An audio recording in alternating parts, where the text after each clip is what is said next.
Price Lord. இந்த நாளில் கூட வந்துட்டு ஒரு பிரச்சனை முடிஞ்சோடனே இன்னொரு பிரச்சனை, அந்த பிரச்சனை முடிஞ்சோடனே இன்னொரு பிரச்சனை அப்படின்னு சொல்லி தொடர்ந்து ஒரு பிரச்சனையின் மத்தியிலே நீங்கள் கடந்து போயிட்டு இருக்கிறவர்களாக காணப்படலாம். உங்களை தைரியப்படுத்த கர்த்தர் எப்படியா ஒரு வார்த்தை சொல்றாரு. கர்த்தர் உன் ஆக்கினைகளை அகற்றி உன் சத்துருக்களை விலக்கினார்.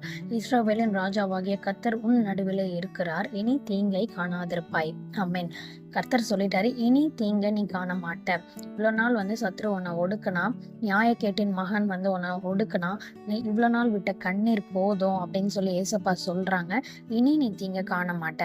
இனி அவன் வழியா கடந்து வரமாட்டான். இனி நீ நடந்து போகிற பாதை சமாதானம் உள்ள பாதையா தான் இருக்கும் சொல்லி ஏசப்பா ப்ராமிஸ் பண்ணிட்டாங்க. அதனால நீங்க பயப்பட வேண்டாம், சந்தோஷமா இருங்க. இனி உங்களை எந்த தீங்கும் அணுகாது. இந்த வார்த்தை கொடுத்த ஏசப்பாக்கு நன்றி செலுத்தலாம். ஏசப்பா, இந்த வார்த்தைக்காக நன்றி. இந்த வார்த்தையில நீங்க சொல்லியிருக்கிறபடி ஏசப்பா, இவ்வளவு நாள் உங்க பிள்ளைங்க தீங்க கண்டாங்க ஏசப்பா. இனியாவது அவங்க பாதையில சத்ருவானவன் வராதபடிக்கு சந்தோஷத்தை காண கிருபை செய்யுங்க. மீட் பிரைஸ்வின் மூலம் ஜெபிக்கிறேன் நல்ல பிதாவே, ஆமென். நாளைக்கு இன்னொரு பைபிள் வர்ஸோட உங்க எல்லாரையும் மீட் பண்றேன். God bless you all. Please like, share, subscribe and comment. God bless.